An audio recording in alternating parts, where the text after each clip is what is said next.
So good afternoon, everybody. My name is Tia Silvasi, and thanks for joining us for the Florida Friendly Landscaping class today. Today, I will be co-hosting this webinar. I'm the Florida Friendly Landscape Agent with the University of Florida, IFAS Extension in Orange County, along with my friend and colleague, Jacques Worley. He's the Strategic Engagement Coordinator for the Orange County Environmental Protection Division. And we decided to join together on this fertilizer webinar today to bring together both of our knowledge and experiences about fertilizer and kind of give you the best practices of what to do in your yard, and also, review in detail the Orange County Fertilizer Ordinance. So, because, it's getting updated and there's a lot of little parts to it. You almost have to be, have a master's degree in agriculture to understand some parts of it. So the Florida Friendly Landscaping Principles, there are 9 of them. The landscaping program is a partnership between the University of Florida and the Environmental Protection Department. And these 9 principles are meant to guide your decisions in your home landscape. So, number 1, the right plant in the right place. That is our overarching principle, because if you plant things that are well suited for Florida, they're going to do well here. They're not going to need a lot of water. They're not going to need a lot of fertilizer. You'll have minimal pest and disease problems. So we also talk about water conservation, watering efficiently. And today we're going to focus on principle number 3, which is to fertilize appropriately. And so I'm going to now introduce Jacques, and he is going to just give you the nuts and bolts of the Orange County Fertilizer Ordinance. So go ahead, Jacques.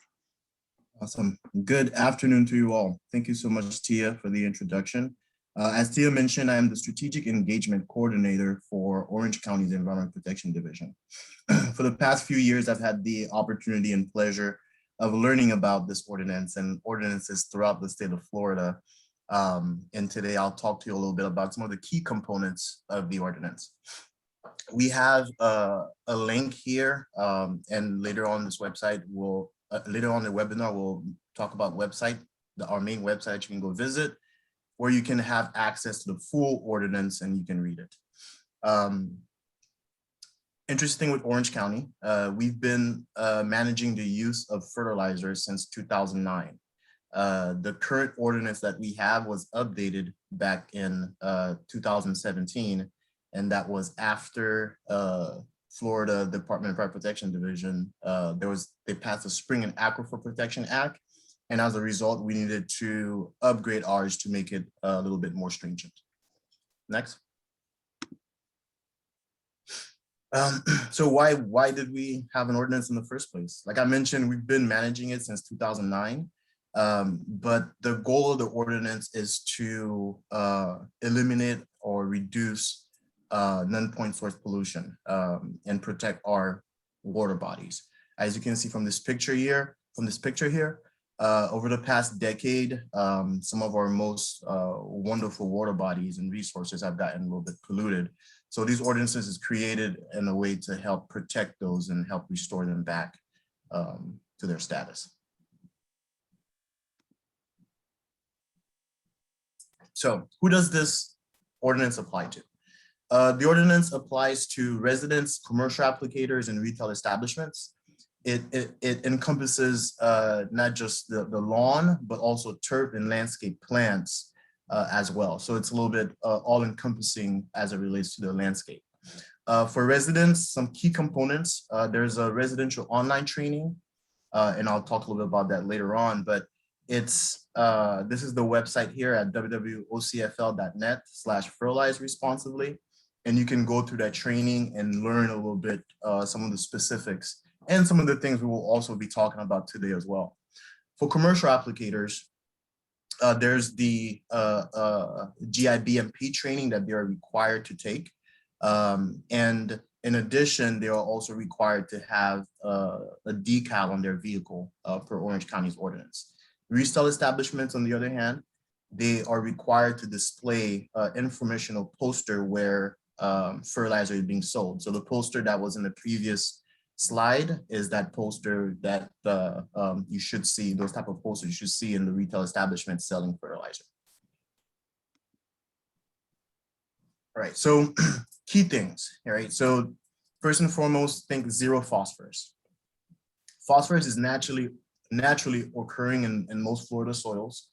Interesting thing, more than 90% of the phosphorus used throughout the nation is mined here in Florida. So naturally, our soil is very rich in phosphorus. And you can see an example of an analysis that was done here. And this is over at the IFAS extension, the Orange County one.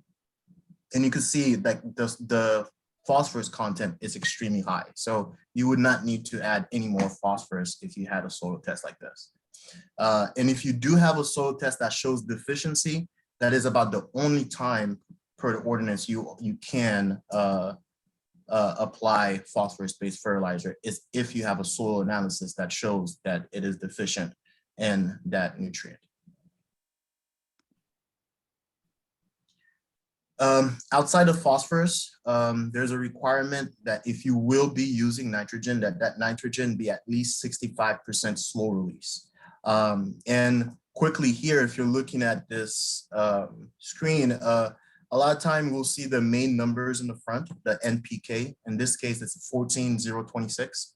And Tia will jump in later on to talk on some details regarding the NPK. But if we're looking at it, in the back of the fertilizer bag, it's the guaranteed analysis. Like I like to think of it as like the nutrient facts that you typically see in anything that you can buy to consume. So it tells you exactly what you have inside that bag. And if you're looking here, you always want to look at the total nitrogen. And most of the time, usually towards the bottom, they'll tell you the amount that is of that nitrogen that is slow release. So to do a quick calculation, you will take that percentage here. In this example, it's 9.1, and you will divide it by 14, which is the total amount of nitrogen there, and multiply that by 100. And real quick, you see that gives you 65%, which meets the Orange County requirement. Very good. And sometimes they just put it for you real easy on the front of the bag, like this example here, like contains 65% slow release nitrogen. So outside of the nitrogen and phosphorus, there's a component related to weather, right? So 24 hours before a storm or heavy rain, you want to avoid fertilizing. You don't want to fertilize when the soil is saturated either. So even after heavy rain, that soil can be really saturated. So you'd want to avoid that. And it corresponds with our rainy season, which I'll highlight later on. But whenever it rains, especially heavy rains, a lot of the nutrients that we put on the ground get washed away and enter our storm drain and eventually ends up in our water bodies.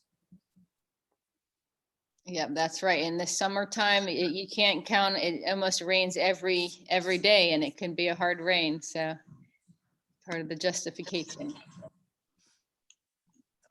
So nitrogen and phosphorus in the restricted period. Orange County has a restricted period from June 1st to September 30th. And that corresponds with our rainy season where we have a lot of rain. And again, once rain hits the ground, the whole landscape changes. Rain moves anything and everything that's on the ground into our storm drain. So during that restricted period from June 1st to September 30th, no nitrogen and phosphorus nutrient-based fertilizers can be applied, except for individuals that are trained. So trained entities such as commercial applicators and residents that do take our training online can fertilize between that period. And if you are going to fertilize between that period, you want to avoid nitrogen and phosphorus, unless, especially for phosphorus, unless you have a soil test showing a deficiency. Compost and fertilizers containing potassium or only micronutrients are okay. the key macronutrients of concern are nitrogen and phosphorus, because they're the one that often that feeds our water bodies, the algae and plant life that we have here, and that will cause a picture like this you see here. So nobody really, I mean, it's quite dangerous to be kayaking on that water body right there. Yeah, like the algae is naturally occurring, but then the nitrogen and the phosphorus just make it like blow up and can turn the whole lake green. And that's what's happening to a lot of our water bodies. That's why the water quality is going down. Indeed.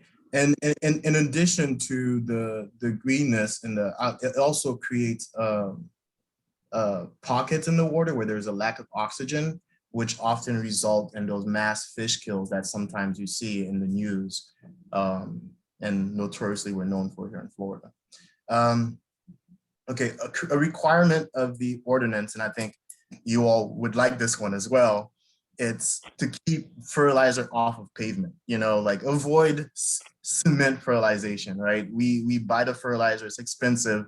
We're not trying to put it on the ground. We want it on our landscape, on our lawn where we intend to be. So make sure to keep fertilizer off of sidewalks, driveways, streets, and storm drains, right? All of the impervious surfaces that are around, you want to be sure that fertilizer is not being left on it.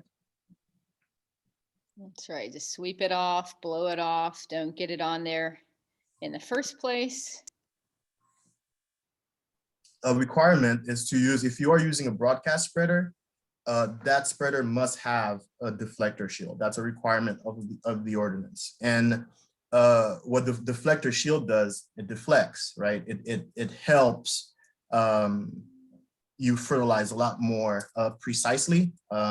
It keeps fertilizer where it's supposed to be and off of the sidewalk, as you can see here in this picture.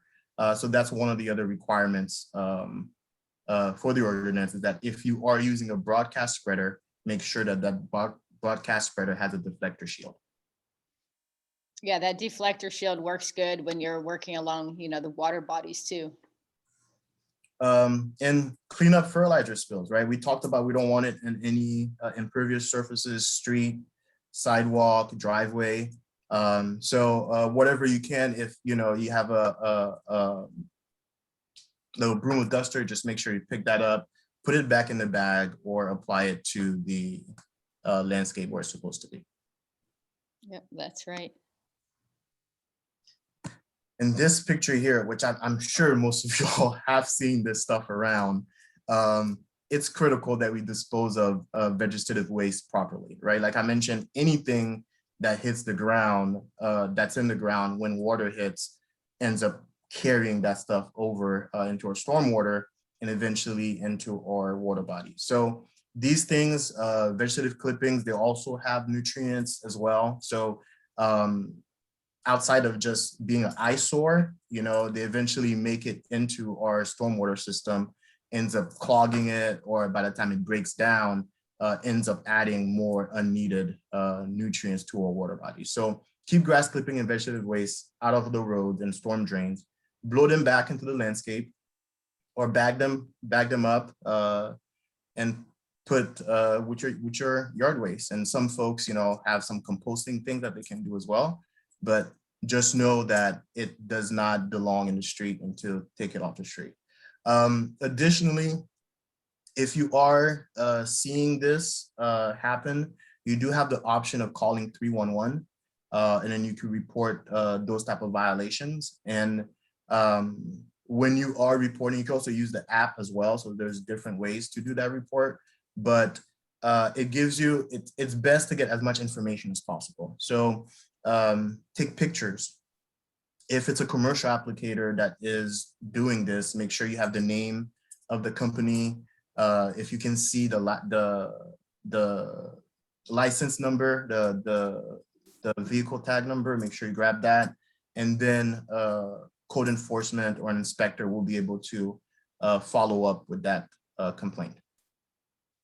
Yeah, that's definitely illegal. And so, it is good to report it if you see something, especially if you have like that one neighbor who always like blows everything into their street like week after week after week. That's horrible. Fertilizer free zones.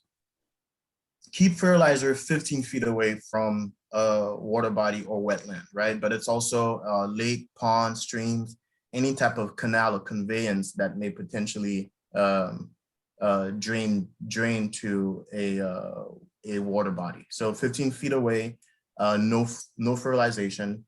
The ordinance recommends 10-foot low maintenance zone, as you see here, like an area where you have plants that are more easier to maintain without needing to put any type of fertilizer down whatsoever. So again, no fertilizer 15 feet away from a water body, and highly recommend putting a 10 feet maintenance zone in your landscape if possible. Yeah, and I used to work in wetlands and lakefronts, and I just love these vegetative buffers that, people plant to protect the waterways. Those, like the sand cord grass pictured here, it has a real strong root system. So it helps to absorb any extra pollutants or nutrients, and it helps to hold that soil too and prevent soil erosion. And they are really low maintenance, easy plants. They do great here in Florida. And this is the decal I talked about earlier. Commercial applicators must display a decal, and there's a lot of engagement that needs to happen, right? So if for you are hiring somebody, a commercial applicator, if you see this decal, it's a quick way to know that they are trained, that they have taken at the GIBMP, Green Industries Best Management Practices. So look for that decal. And if a commercial applicator don't have that decal, please give them the email below and tell them to email epd@ocfl.net, and I will get in contact with them and mail them out this decal. Yeah, there's also a list of everyone who is certified, trained, if you go to the GIBMP website, and you can find a list, and it should be a ton of people there. We have a ton of people in Orange County that are trained properly and have that, should have that decal.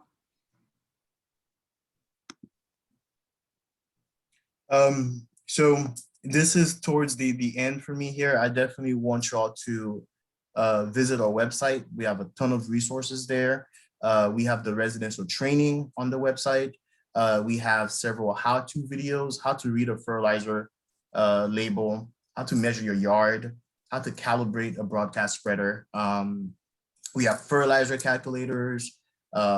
We have the poster there. We have a plethora of information on that website. So please check it out.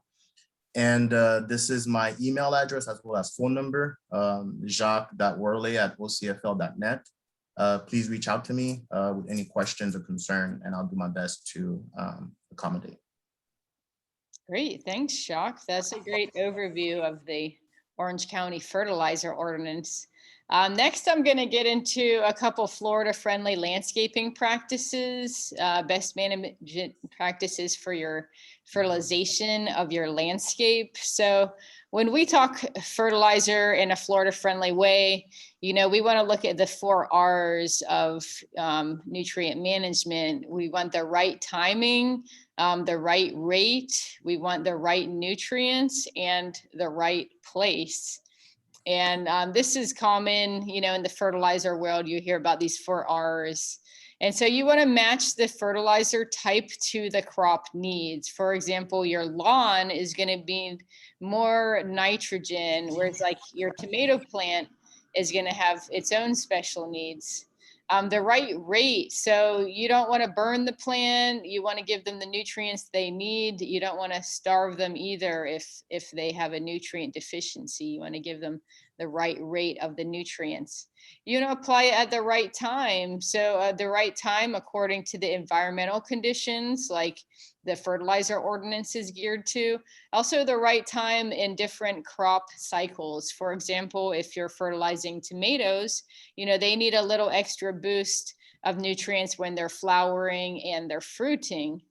And then the right place is the last one. That just keeps nutrients where the crops can use them. You don't want to bury them, you know, a foot underground where they're just going to leach into the environment. You want to, you know, put the nutrients around the drip line of trees, not like next to the trunk. So getting the right place is critical too. So this is all important because all these nutrients can be a point of non-point source pollution. So, you know, even what we do in our own backyard can affect what goes on in our local waterways. And it's the accumulation of everybody's backyard and agriculture and septic systems and people picking up their dog poop, which can all help to keep our water bodies clean. So in a natural water cycle, you know, we have plenty of trees and grass to help to uptake these nutrients, and it's pretty healthy. But in the urban water cycle, you know, we have more buildings, more concrete. And so it's more important for us to be mindful of, you know, the fertilizer we're applying, because we have much more runoff, you know, that will go into pollute our water bodies. So we want to keep them clean and use the fertilizer appropriately. So a little bit about nutrients. The macronutrients are the nutrients needed in large quantities by plants. So nitrogen, everyone talks about that. It is the primary, you know, nutrient needed in the largest quantities. But you can see the red asterisk next to it. It is a potential pollutant along with phosphorus. So nitrogen and phosphorus are the main pollutants, and they help to, you know, exacerbate the algae problems in our water bodies. But nitrogen is kind of associated with greenness, making the plants green. It plays a role in photosynthesis and chlorophyll formation.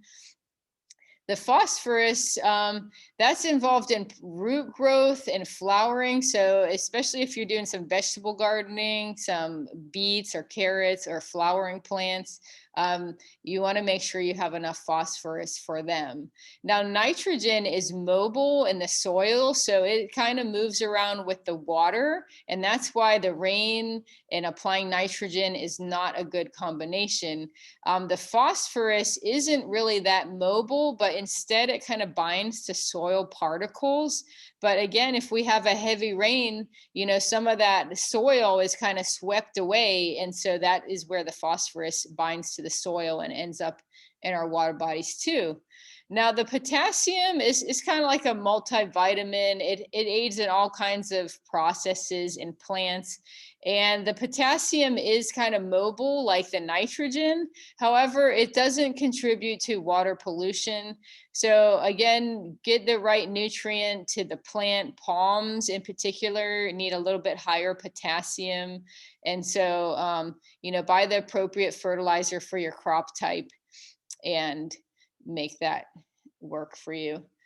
Some secondary macronutrients that aren't really like discussed too much, it would include calcium, and that helps to strengthen cell walls. You can see the picture here of the tomato on the left that has the brown spot on the bottom. That's a blossom end rot, and that results from a calcium deficiency in tomatoes.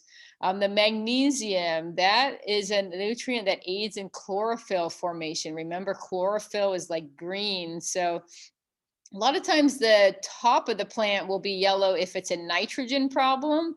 The bottom of the plant will be a problem if it's a magnesium. And sometimes the magnesium works with the potassium and also the sulfur, which helps to metabolize nitrogen.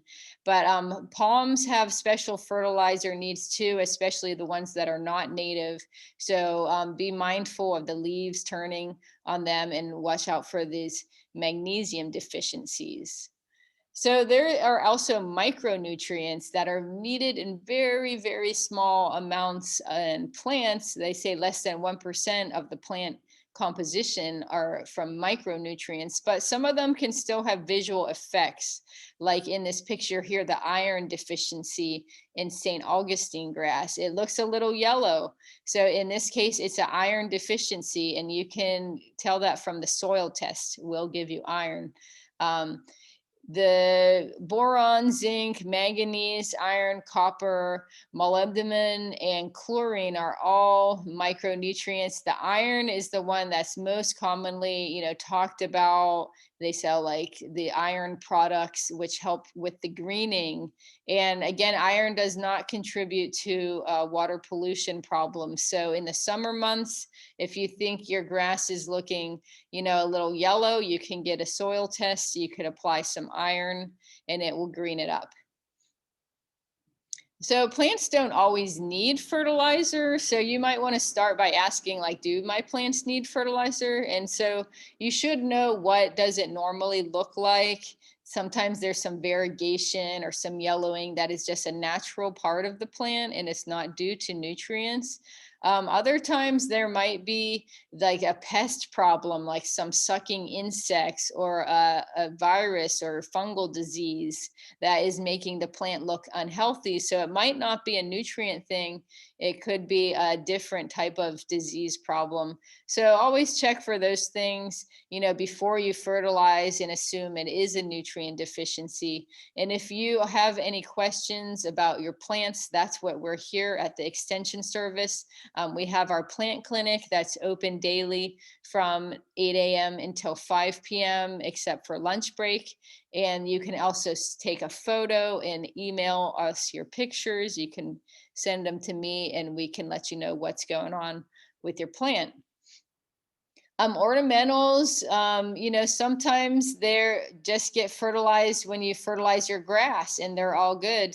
Some of these ornamentals are Florida friendly and they don't really require that much supplemental fertilizer or irrigation. So you just want to look at your plants and see if they look healthy.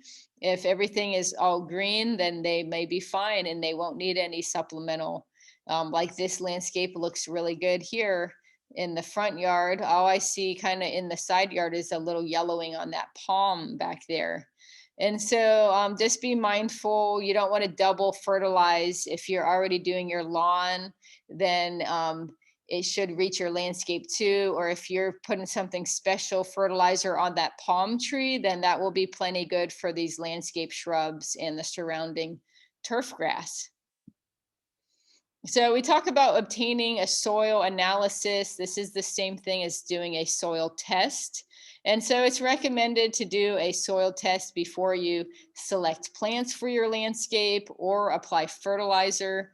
You're going to look for the pH of what the testing result shows you, and also what nutrients are, available in your soil, or which ones might be low and you might need to supplement fertilization of those nutrients.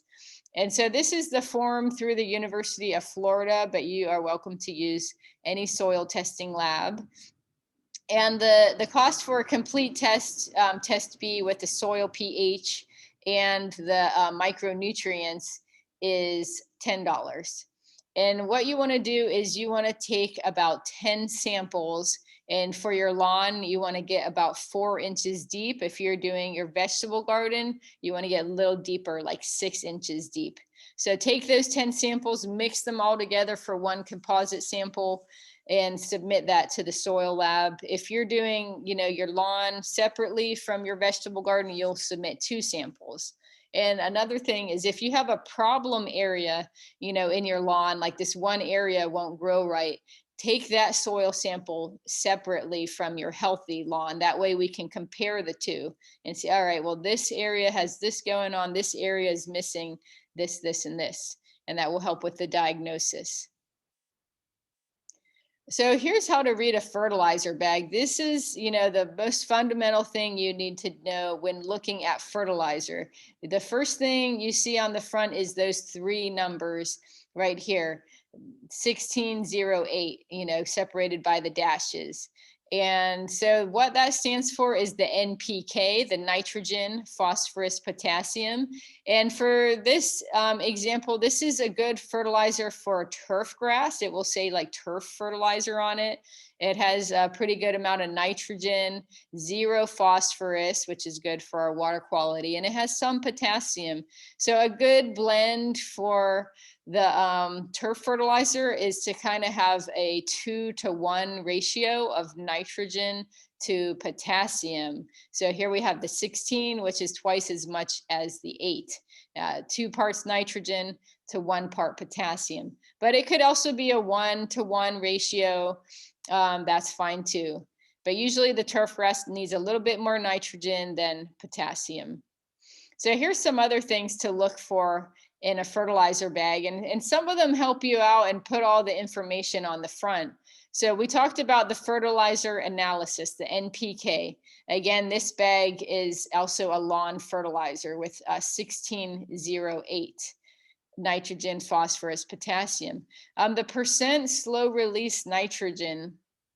So this bag just says it contains slow release nitrogen for extended feeding. We want to look for the 65% slow release nitrogen, like Jacques showed you in the example. And so in this case, you're going to have to flip the bag over and do the calculation. But some of the bags make it easy and they just put it right on the front, contains 65% slow release nitrogen. Another thing you want to look at is what else does it contain? Is it only nitrogen, or does it also contain micronutrients?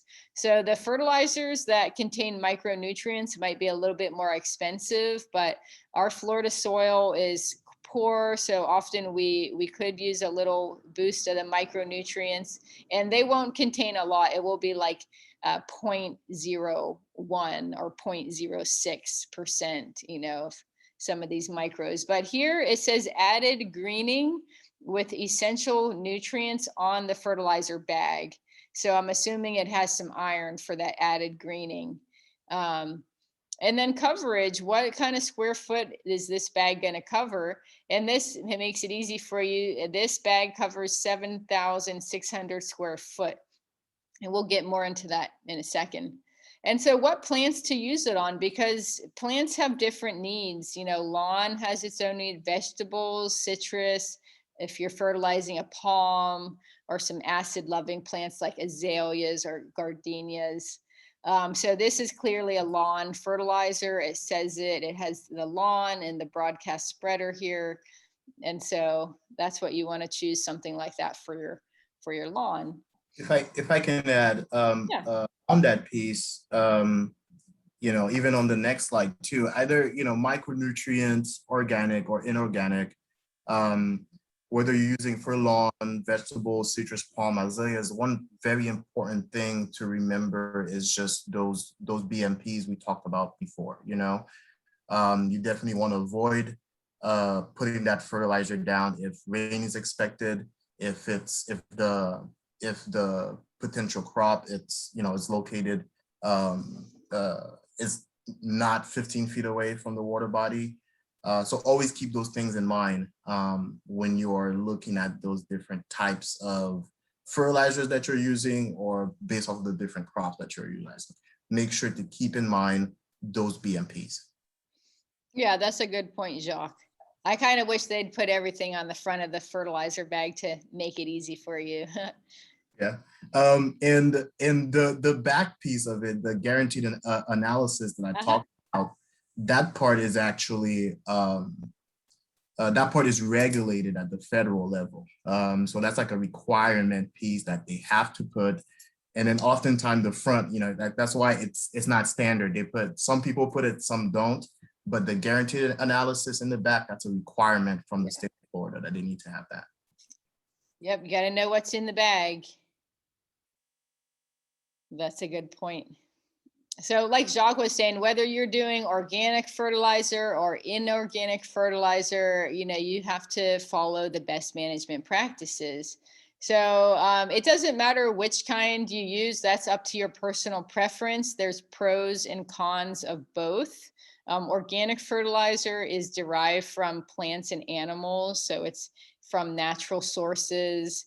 It could include things like manure, like cow manure, bone or blood meal, fish emulsion. And most of these are slow release nutrients because they're organic forms of nitrogen, and they need to be broken down first by the soil microbes in the mineralization process, which converts the nitrogen into a plant usable form. One kind of downside of organic fertilizers is you might need to use more of these than a synthetic because the analysis is generally low. Like for example, this cow manure here is a 0.5% nitrogen, so very low. And they can also include high levels of phosphorus. So be mindful of that. Like the what do you call the biosolids type, malorganite type of stuff, that does have a little bit high phosphorus. So use that whenever your phosphorus soil test shows there's a deficiency. But organic are good for building the soil, making healthy soil and attracting beneficial microbes that will help, contain the water so you don't need to irrigate as much. They'll also help with nutrient, making the nutrients available to the plants. So they do contribute to a healthy garden or landscape. The inorganic fertilizers, these are materials synthesized from inert materials. And so they may be quick release or slow release. Some of the quick release ones are water soluble and you can just put the nitrogen on, right away instantly. But you have to be careful with those not to burn. And also these are dangerous for our environment. We don't want to add some quick release fertilizer and then get a heavy rainstorm, because it will really get washed away pretty quick. So we like the slow release. With the 65% slow release, you can fertilize, in the spring and then not have to do again in the fall. And that will continue to release for a couple months during the summer. So the plants really can't tell the difference between the inorganic and the organic, but it's up to you, your personal preference, and really a combination of both of them might be ultimately the most sustainable option. So moving on, how much fertilizer do I need? So the first step to doing this is to measure your lawn. And that's like the easiest math calculation right there. Remember, for the bag we showed a couple minutes ago, that covered 7,600 square feet. So if your lawn is about that, you can just apply that whole bag to your lawn and make it easy. If you have a smaller lawn, you could look for a smaller bag. And then you also want to apply at a rate of no more than 1 pound of nitrogen per 1,000 square foot. And that's per application or less. If the label rate says less, you have to apply less. Always follow the label rate and refer to the IFAS recommended rates for your turfgrass species. So here's how you can calculate the landscape area that you're going to fertilize, your lawn or your landscape. So it's the square foot is basically a simple measurement of the length times the width. So you can measure the length. In this case, it's 40 feet. And then times the width, which is 25 feet. So then you take 40 times 25, and you'll get 1,000 square foot. Now, this would be good if, your front yard was just a big rectangle. That would be an easy calculation. But sometimes the calculation is a little bit more complicated. And so in that case, you might have to do, a couple rectangles or maybe even a triangle or a semicircle or circle, and then add all of those amounts up for your total square foot of all of your lawn. So that's a pretty easy calculation. Here's the IFAS recommended rates, like I mentioned. So there's different rates for whether you live in North Florida, Central Florida, or South Florida. I'm assuming most of you in this webinar today are from Central Florida. And so we want to use this middle column here, but then it also differs by the turfgrass species. So Bahia grass and centipede grass are known for not needing a lot of fertilizer. So you can see the rates for them are lower. The St. Augustine grass is known for needing more water and more fertilizer, and it often has more maintenance issues. But you can see the fertilizer rate for that is higher, 2 to 5 pounds of nitrogen. And this is in terms of 1,000 square feet. So that'd be 2 pounds of nitrogen per year on the lower rate for the St. Augustine grass. So that means you could do 1 pound of nitrogen in the spring, 1 pound of nitrogen in the fall. If you have a higher rate, then you might need to make more applications, but the rule is that no more than 1 pound of nitrogen per 1,000 square feet per application. Okay. So another thing we want is the fertilizing the turf grass when it's actively growing. So here's a picture here of a normal year in turf grass. So, in the winter, it's kind of dormant. It's not growing. Think of like January, February. You don't even have to cut your grass. Depending on the turf grass species like zoysia, it might be brown and kind of dormant looking. But then it comes, May, March, April, May. Right now, I have to cut my grass, once a week or so. And throughout the summer, it's going to be actively growing and then going into dormancy again in the fall. So your grass, it wants this fertilizer when it's actively growing. So, in the spring and the fall and the summer, and not when it's sleeping, when it's dormant, in the winter and the late fall. So what you can do is to give the fertilizer a little boost in April or May, and then you'll miss that blackout period, the summer restricted period, and it will help the fertilizer last through the winter. So here's another picture. So again, you want to fertilize before June 1st and then wait till October 1st after September 30th. And so you still can get some of that active growth.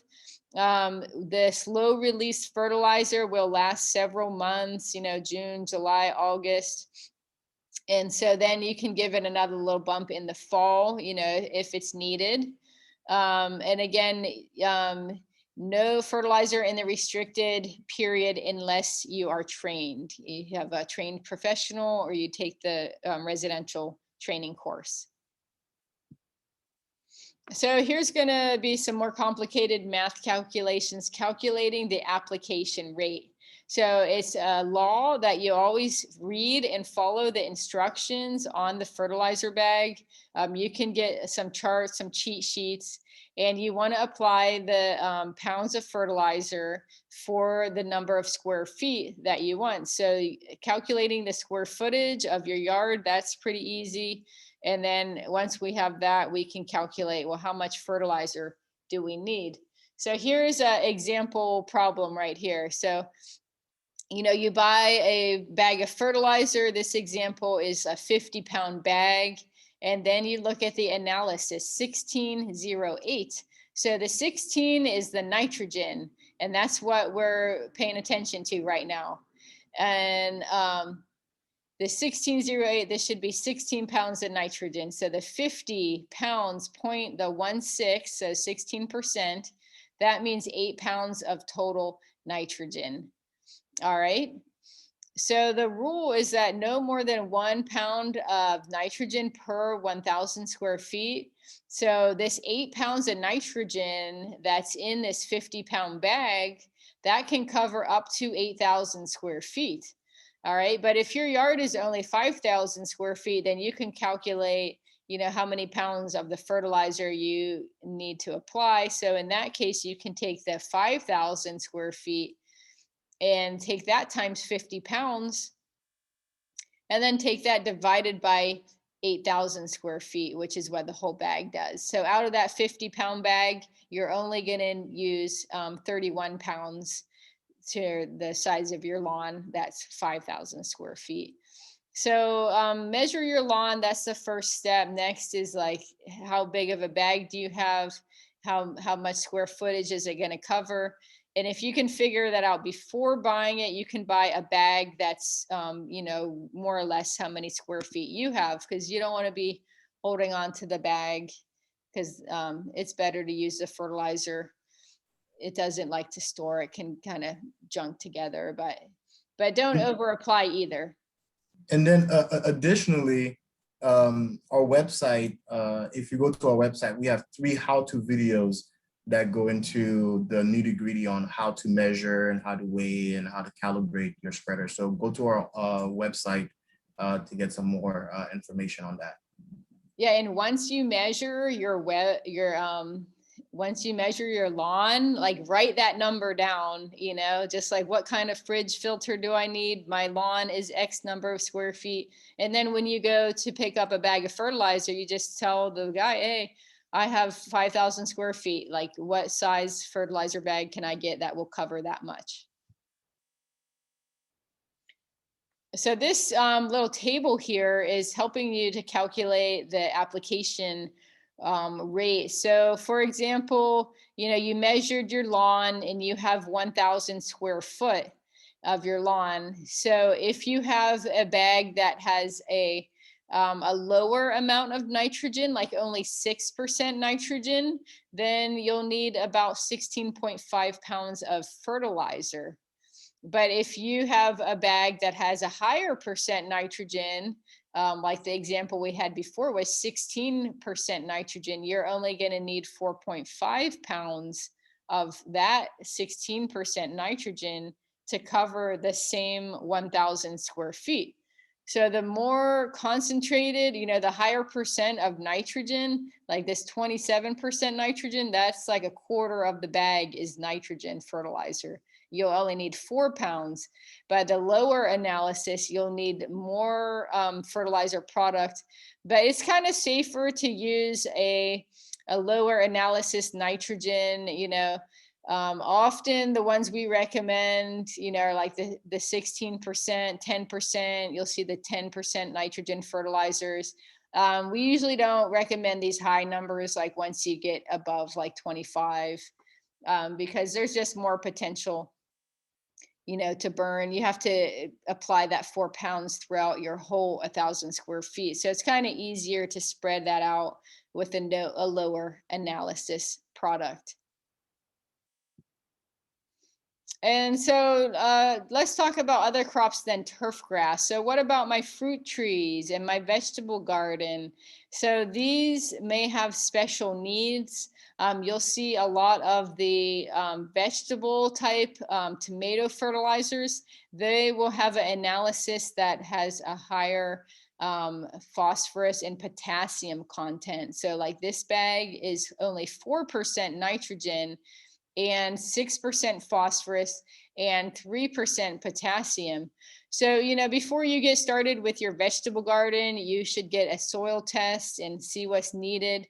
Put that you're growing vegetables on the form, not growing turf grass, because the vegetables have a different requirement. And also the bona fide farm operations are exempt. You know, golf courses are exempt from the fertilizer. They have their own rules. And always just be sure to read the instructions on the bag and follow those. You know, apply fertilizer responsibly.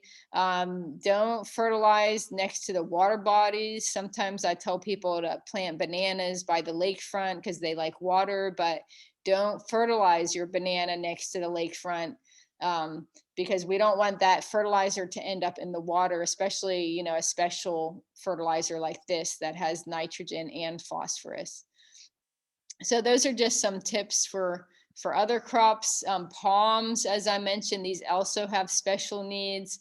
So keep an eye on the lower leaves yellowing, and palms like special fertilizers. They like a high potassium. See that last number, the NPK, 8% potassium. And they like those micronutrients too, the magnesium and stuff. So you might want to use a special palm fertilizer, and, you know, again, follow your BMPs for those types of fertilizers too. And in summary, we want to protect our water bodies. We do not want to apply nitrogen or phosphorus in the restricted period. No phosphorus without a soil test all year round. And don't fertilize within 15 feet of water bodies, canals, wetlands. Be responsible and follow the label instructions.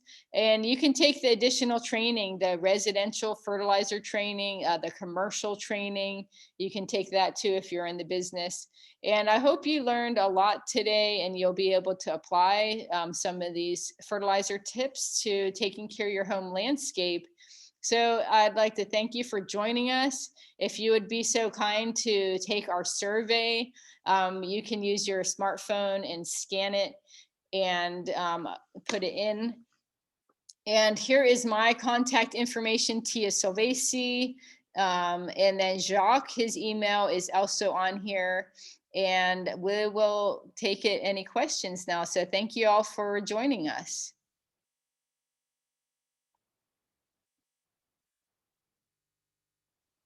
So Tia, we just got a question.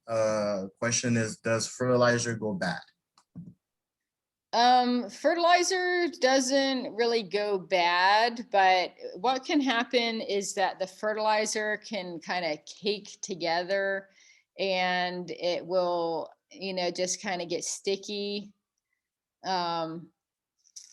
If it gets too wet, it can start leaching. So it's good to keep fertilizer in a dry location, maybe in a sealed bucket or something where it won't get wet. You don't want it to get rained on.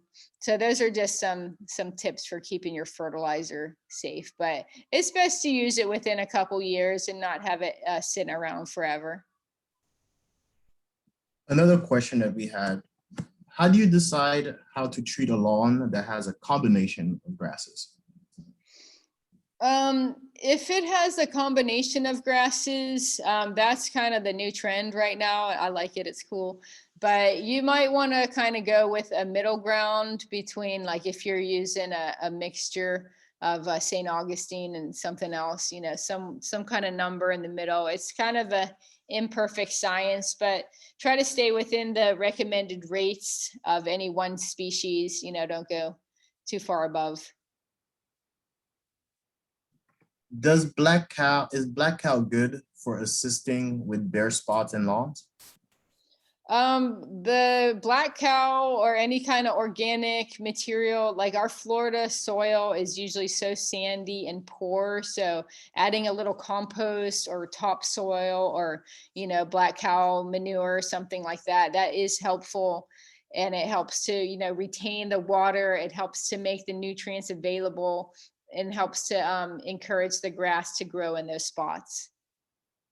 And if I can add, sometime when you have some issues related to your landscape, it may not be a nutrient issue, right? It could be a pest, it could be something else, right? That's why right place, right time is like right place is on number one thing. So if you do have bare spot, just keep in mind that it may not be a lack of water. I mean, it may not be a lack of nutrient thing. It could be, excess amount of water. There's a lot of different things that go into it. Yeah, like chinch bugs in St. Augustine, they also make it turn kind of yellow. I had another question here. Mango trees. I love mangoes. My mango tree had the first fruit this year after 15 years. Did I do something right? 15 years is a long time to wait for some mangoes. So it's hard to tell what's going on with the tree sometimes. Usually the fruit comes within like 7 to 8 years, but maybe it was not planted in the, its perfect little habitat. Maybe if you're in, Orange County, we might have got a couple freezes that stunted it. But mango trees do have some special fertilizer needs. We have a University of Florida, growing mangoes in the home landscape publication that can help you with that.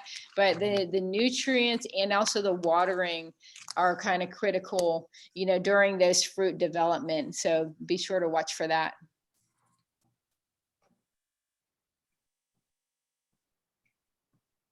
That was the last question I was able to pull from the chat. Do you all have other questions or concerns or just? Yeah, we'll be happy to answer any questions. Please take the survey. I'll be emailing everybody a little link with the recording of the video, and you can contact us if you have further questions. All right, so thank you all for joining us and have a great day. Bye, y'all. Thank you so much. Okay, bye-bye.